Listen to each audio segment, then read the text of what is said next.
नमस्कार दोस्तों, NCERT solution 99 पर आपका एक बार फिर स्वागत है।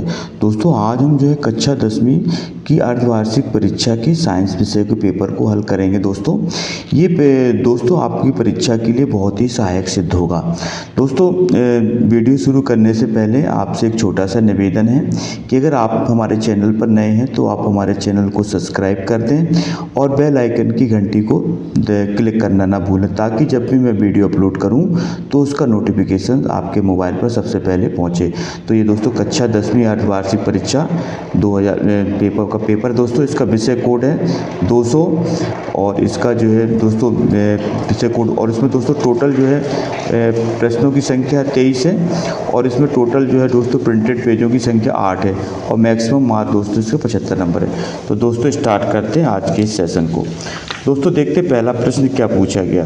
दोस्तों पहला प्रश्न पूछा गया है कि सही विकल्प बताना है। इसमें दोस्तों पहले प्रश्न में सही विकल्प बताना है कि बिना बुझा हुए चूने का रासायनिक नाम क्या है। दोस्तों बताना बिना बुझा हुए चूने का रासायनिक नाम क्या है।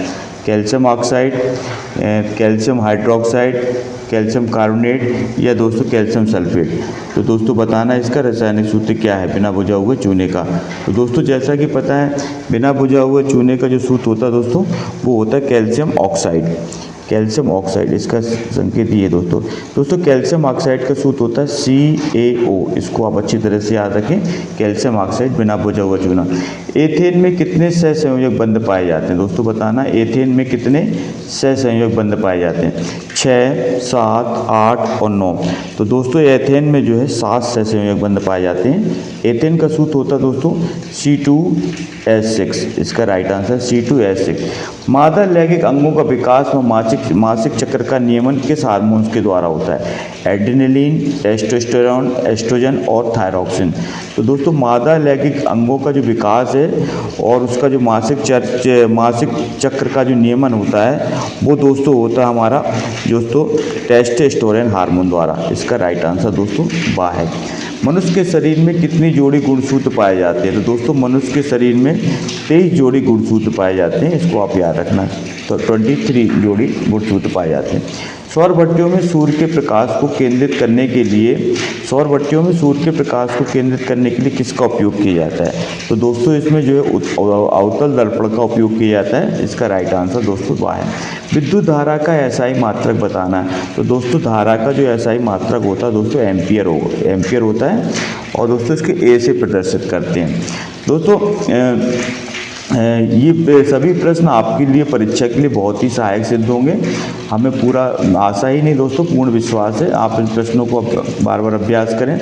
इसके बाद दोस्तों रिक्त स्थान की पूर्ति करना है। रिक्त स्थान में पहला क्वेश्चन पूछा है लिटमस विलयन को खाली जगह पौधे से निकाला जाता है। तो दोस्तों लिटमस विलयन को लाइकेन के पौधे से निकाला जाता है। किसके पौधे से? लाइकेन के पौधे से निकाला जाता है। इसको आप अच्छी तरह से याद रखें। लोहे के साथ निकेल व क्रोमियम मिलाने से क्या बनता है। तो दोस्तों लोहे के साथ निकेल और क्रोमियम मिलाने से स्टेनलेस स्टील बनता है। स्टेनलेस स्टील का निर्माण होता है। इसका राइट आंसर दोस्तों ये स्टेनलेस स्टील। दोस्तों लोहा, निकेल और क्रोमियम ये मिश्र धातु है, स्टेनलेस स्टील। सभी एल्डिहाइडों में प्रक्रियात्मक समूह का सूत्र होता है। तो दोस्तों एल्डिहाइड के समूह का सही प्रक्रियात्मक सूत्र होता है RCHO। एल्डिहाइड का जो क्रियात्मक समूह होता है दोस्तों वो CHO होता है। पादों में वृद्धि का संदमन किस हार्मोन्स के द्वारा होता है। तो दोस्तों पादों में जो वृद्धि का संदमन होता है वो होता है दोस्तों FCC हार्मोन। इसके द्वारा दोस्तों वृद्धि का संदमन होता है FCC हार्मोन। इसके बाद मेंडल के नियमानुसार F1 पीढ़ी में केवल दोस्तों प्रभावी लक्षण ही प्रदर्शित होते हैं। कौन से लक्षण होते हैं? प्रभावी। मेंडल में दोस्तों आनुवांशिकता का जनक कहा जाता है मेंडल को, और इन्होंने दोस्तों 3 नियम दिए थे। विभवांतर मापने के लिए किस यंत्र का प्रयोग किया जाता है। दोस्तों विभवांतर मापने के लिए वोल्ट मीटर का प्रयोग किया जाता है। विभवांतर का जो मापी यंत्र है वो है वोल्ट मीटर, और धारा मापी को दोस्तों एम्पियर से नापा जाता है और विभवांतर को वोल्ट मीटर से नापा जाता है। इसके बाद दोस्तों प्रश्न क्रमांक 3 पूछा गया सत्य और असत्य बताना है। अवक्षेपण अभिक्रिया से अवलेय लवण प्राप्त होता है। दोस्तों बताना है अवक्षेपण अभिक्रिया से अवलेय लवण प्राप्त होता है। दोस्तों ये बिल्कुल सही है, इसका राइट आंसर दोस्तों सही है। विद्युत अपघटन में एनोड पर ऋण आयनों के एकत्रीकरण की घटना को एनोडीकरण कहा जाता है। तो दोस्तों ये असत्य है, एनोडीकरण नहीं कहा जाता है। ऐसे पदार्थ जिनमें अन्य पदार्थों को ऑक्सीजन देने की क्षमता होती है उत्प्रेरक कहलाते हैं। तो दोस्तों उत्प्रेरक नहीं कहलाते हैं, ये दोस्तों इसका रॉन्ग आंसर है। दोस्तों ये उत्तल दर्पण में सदैव सीधा प्रतिबिंब बनता है। तो उत्तल दर्पण में सदैव सीधा प्रतिबिंब बनता है। दोस्तों ये सही है, उत्तल दर्पण में हमेशा सीधा प्रतिबिंब बनता है। विद्युत पर्पथ में सुरक्षा के लिए दोस्तों फ्यूज का उपयोग किया जाता है। दोस्तों ये भी सही है, विद्युत पर्पथ में सुरक्षा के लिए हमेशा फ्यूज तार का उपयोग किया जाता है। प्रत्येक आहार श्रृंखला का प्रारंभ उपभोक्ता से होता है। दोस्तों गलत है, जो आहार श्रृंखला का जो प्रारंभ उपभोक्ता से नहीं होता बल्कि उत्पादक से होता है, इसलिए दोस्तों ये रॉन्ग आंसर है। जो आहार श्रृंखला का प्रारंभ है वो उत्पादक से होता है, हरे पौधों से शुरू होता है।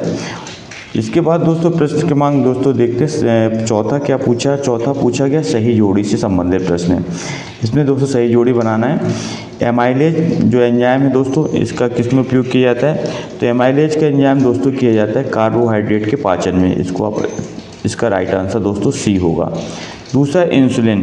इंसुलिन जो हार्मोन होता है दोस्तों, ये होता है अग्नाशय द्वारा। इसका श्रावण कहाँ से होता है, अग्नाशय द्वारा। टेस्टोस्टेरोन हार्मोन, जो टेस्टोस्टेरोन हार्मोन होता है दोस्तों, ये बनता है वृषण में। और पेप्सिन जो हार्मोन होता है दोस्तों, पेप्सिन एंजाइम है ये दोस्तों पाचन करता है, हमारा प्रोटीन का पाचन करता है पेप्सिन एंजाइम। इसका एफ राइट आंसर होगा। द्विखंडन जो जनन होता है दोस्तों, ये होता है हमारा अमीबा में। इसका राइट आंसर दोस्तों अमीबा होगा। और मुकुलन विधि द्वारा जो प्रजनन होता है वो होता है दोस्तों हाइड्रा में। तो दोस्तों इसका राइट आंसर ये है। इसके बाद दोस्तों प्रश्न क्रमांक 5वां देखते हैं। 5वीं में क्या पूछा दोस्तों। ये सभी प्रश्न दोस्तों विगत परीक्षाओं में पूछे गए प्रश्न हैं और बार बार ये परीक्षाओं में दोस्तों रिपीट होते हैं।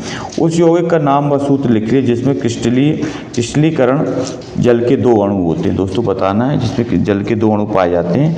तो उसका सूत्र है दोस्तों CuSO4 × 2H2। दोस्तों इसमें जल के 2 अणु हैं और दोस्तों इसका नाम है कॉपर सल्फेट। एक्वारेजिया क्या है दोस्तों। एक्वारेजिया दोस्तों एक इसे अम्लराज कहा जाता है। इसमें दोस्तों 3 भाग HCl, 3 भाग शांत HCl और 1 भाग HNO3 नाइट्रिक अम्ल कहलाता है। इन दोनों का मिश्रण दोस्तों एक्वारेजिया कहलाता है। ये दोस्तों इसे हिंदी में अम्लराज कहा जाता है और दोस्तों ये विलायक के रूप में प्रयोग किया जाता है। साइक्लोहेक्सेन का सूत्र बताना दोस्तों। साइक्लोहेक्सेन का जो सूत्र होता है वो होता है दोस्तों C6H12। इसका सूत्र होता है C6H12, साइक्लोहेक्सेन कहलाता है। और दोस्तों इसकी जो संरचना होती है वो इस प्रकार की होती है। साइक्लोहेक्सेन की संरचना देखते हैं दोस्तों। इसकी संरचना इस प्रकार बनाई जाती है। कार्बन के दोस्तों इसमें कार्बन के 6 मॉलिक्यूलर होते हैं, हाइड्रोजन के 12। तो दोस्तों इसकी संरचना इस प्रकार बनेगी। इसकी षटफल की रचना होती है। इस कार्बन के 6 रहते हैं और दोस्तों H के रहते हैं 12। तो प्रत्येक C से दोस्तों 2 H जुड़ेंगे। यहाँ भी एक H और यहाँ भी एक H, यहाँ भी एक H, यहाँ भी एक H, यहाँ एक H और यहाँ एक H। सभी जगह दोस्तों प्रत्येक C से 2 H जुड़ जाएंगे।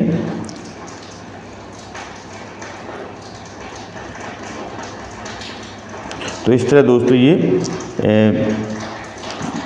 साइक्लोहेक्सेन की संरचना होती है दोस्तों। कार्बन का जो है दोस्तों कार्बन की चतुसंयोजी परमाणु हैं। तो 1 2 3 4 ये दोस्तों साइक्लोहेक्सेन की संरचना है।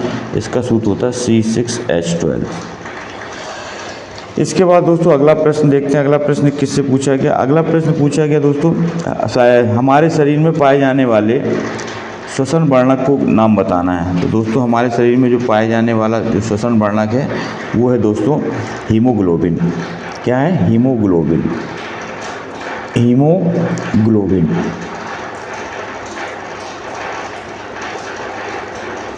इसके बाद दोस्तों दर्पण सूत्र लिखना है। दर्पण का सूत्र होता है दोस्तों 1/F बराबर 1/V प्लस 1/U। ये दोस्तों दर्पण सूत्र होता है। मानव नेत्र में प्रतिबिंब का निर्माण कहाँ होता है दोस्तों बताना। मानव नेत्र में प्रतिबिंब का निर्माण कहाँ होता है। तो दोस्तों मानव नेत्र में जो प्रतिबिंब बनता है वो बनता है दोस्तों रेटिना पर।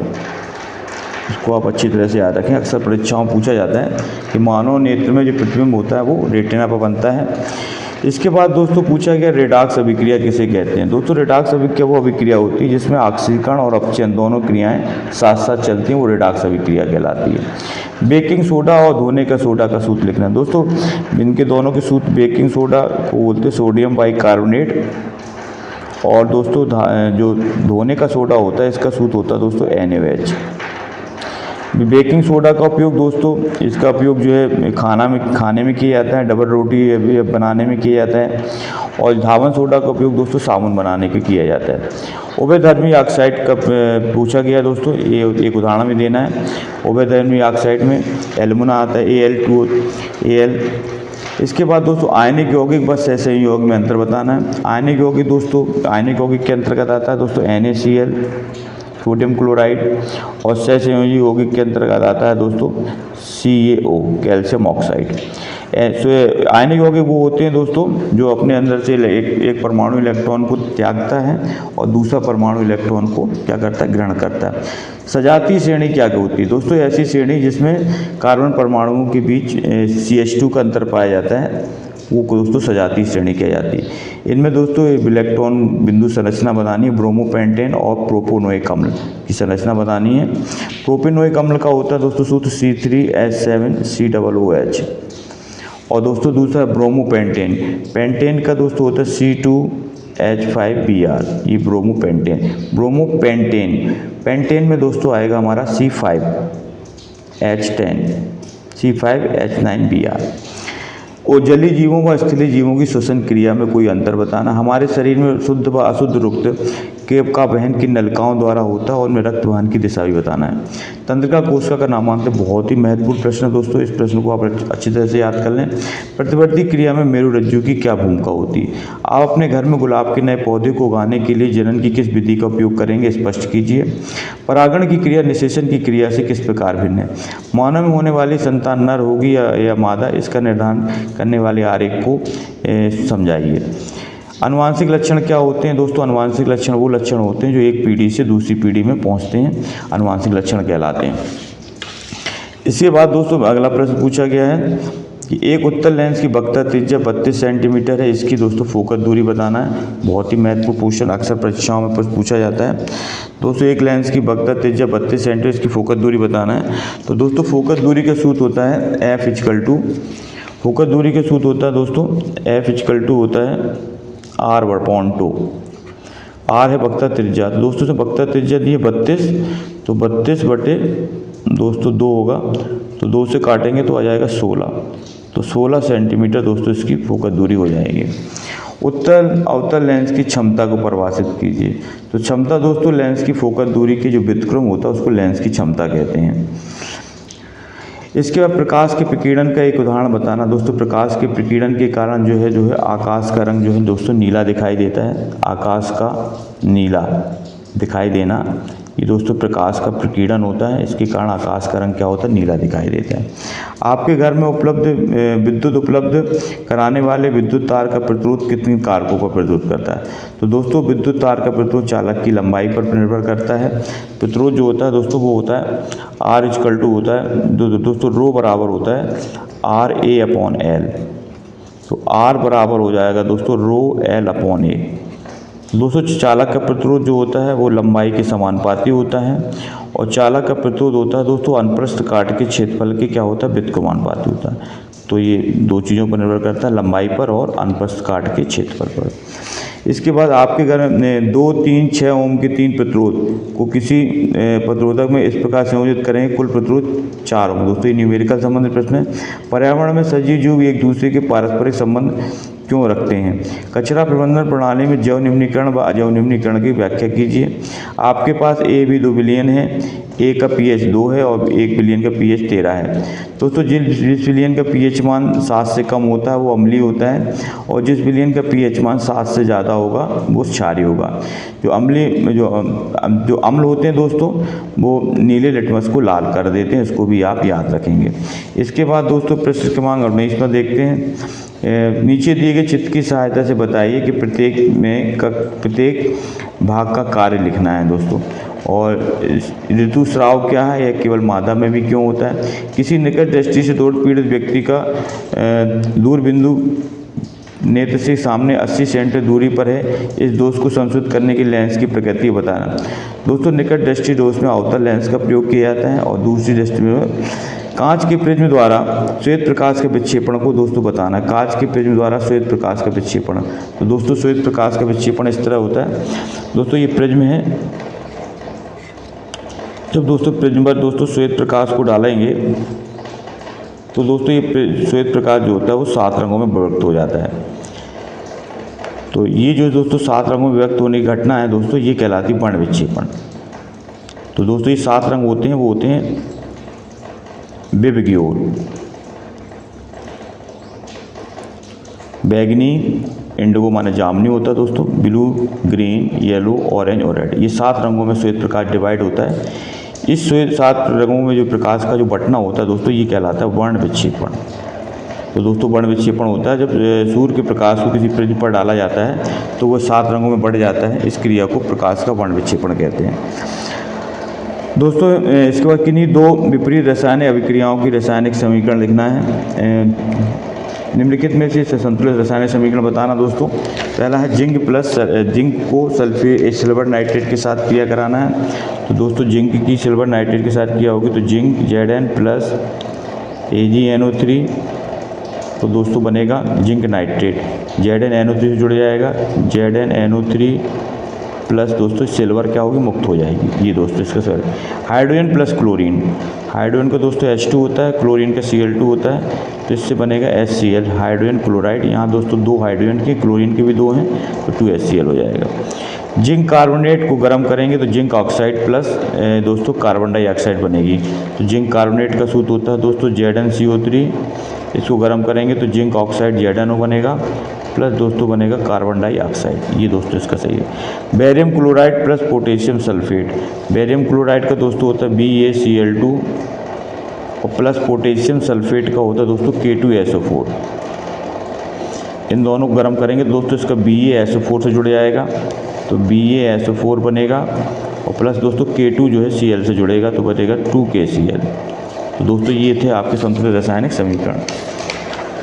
दोस्तों अगर आपने अभी तक हमारे चैनल को सब्सक्राइब नहीं किया है तो आपसे विनम्र निवेदन है, एक बार पुनः आग्रह है कि आप हमारे चैनल को सब्सक्राइब कर दें और दोस्तों इस प्रश्न पत्र को अपने दोस्तों में शेयर कर दें ताकि वो भी इस प्रश्न पत्र को हल कर सकें।